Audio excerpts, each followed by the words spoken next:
महाकुंभ में हिस्सा लेने और स्नान करने के लिए दुनिया भर से लोग पहुंच रहे हैं। इसी क्रम में दुनिया के सबसे बुजुर्ग बाबा कहे जाने वाले स्वामी शिवानंद सरस्वती भी इस महाकुंभ में पहुंचे हैं। स्वामी शिवानंद सरस्वती से मिलने और उनका आशीर्वाद लेने के लिए रोजाना बड़ी संख्या में भक्त पहुंच रहे हैं। 129 साल की उम्र में भी स्वामी शिवानंद सरस्वती की दिनचर्या बेहद खास है। ये कंप्लीट हुआ, ये सफल हुआ। बाबा सुबह 3 बजे उठकर 1 घंटे तक ध्यान और जाप करते हैं। इसके बाद बाबा 1 घंटे तक योगाभ्यास के बाद 3 से 4 लीटर गुनगुना पानी पीते हैं। गरीबों की सेवा के साथ बाबा दिन में 2 बार भोजन करते हैं। वो उबले हुए भोजन का आहार लेते हैं और रात 9 बजे सो जाते हैं। आपको जानकर हैरानी होगी कि कड़ाके की ठंड में भी बाबा हमेशा ठंडे पानी से नहाते हैं।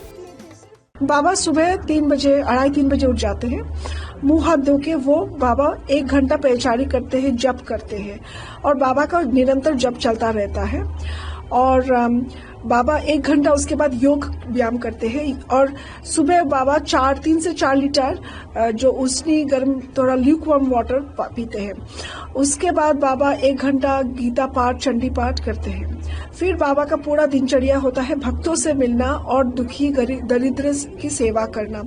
बाबा पूरे इंडिया में बहुत से स्थान हैं जहाँ पे बाबा शुल्क बांटते हैं, कपड़े बांटते हैं, खान पान जो जैसे सामग्री हमारे दिन के लिए जो चाहिए वो सब बाबा दान करते हैं। लेकिन दान भाव जो करते हैं बाबा, उसकी खासियत ये है कि बाबा जो भिखारी है, जो दरिद्र है, उनको भगवान के रूप में देखते हैं। यही फर्क है हमारे दान में और बाबा के दान में, क्योंकि वो उनकी पूजा करते हैं, उनमें भगवान देखते हैं। तो ये बाबा की दिनचर्या है। दिन में 2 बार आहार लेते हैं। दोपहर को थोड़ा जैसे दाल सब्जी उबली हुई और चावल या 2 रोटी। शाम को कभी कभी मुमरा लेते हैं, बार्ली लेते हैं या फिर रोटी और थोड़ा सब्जी। ऐसे बाबा बहुत सिंपल डाइट लेते हैं और बाबा का जो अमाउंट है बहुत कम खाते हैं अभी, लेकिन बाबा का बहुत वेल डिसिप्लिन लाइफ है। रात को 9 बजे बाबा पूरा सो जाते हैं। ठंडी पानी से बाबा नहाते हैं, अभी भी किसी भी वेदर हो उसमें नहाते हैं। और शाम को भी बाबा खाने से पहले, प्रसाद पाने से पहले भी बाबा नहाते हैं। वहीं स्वामी शिवानंद सरस्वती की शिष्या शर्मिला सिन्हा के अनुसार बाबा की जीवन शैली बेहद सरल है। वो अपने आप को सबसे छोटा मानते हैं और उम्र में खुद से बड़े समेत छोटे को भी प्रणाम करते हैं। साथ ही बाबा को किसी भी सांसारिक चीज से कोई मतलब नहीं है। बाबा पिछले 100 वर्षों से कुंभ मेले में आ रहे हैं और हर कुंभ में स्नान करते हैं। इस बार के महाकुंभ में आने वाले लोग जब 129 साल की उम्र में बाबा के दर्शन करेंगे तो उन्हें जरूर प्रेरणा मिलेगी।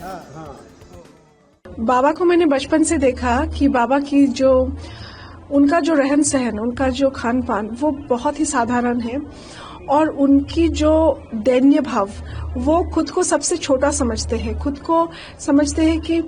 और मैंने जब पहले उनको देखा, वो सबको साष्टांग दंडवत प्रणाम करते थे। आपने देखा होगा कि मोदी जी को उन्होंने नंदी नमस्कार की, प्रणाम की। ये बाबा का नेचर है कि बाबा सबको, बच्चे को भी प्रणाम करते हैं और सबको दंडवत प्रणाम करते हैं, क्योंकि वो बोलते हैं कि मैं सबसे छोटा हूँ। ये एक खास बात है बाबा की। और एक खास बात है कि बाबा की किसी चीज की लोभ नहीं है, किसी भी सांसारिक चीज से बहुत ही दूर रहते हैं। वो, उनका कोई संस्था नहीं है, ऑर्गेनाइजेशन नहीं है, तो किसी से डोनेशन नहीं लेते, किसी से वो एक पैसा नहीं लेते। वो 1977 तक पैसा टच नहीं करते थे। वो वृंदावन जब गए 1977, तब बैंक ड्राफ्ट में किसी ने ट्रांसफर किया, वही फर्स्ट टाइम उन्होंने पैसा टच किया वो ट्रैवल के लिए।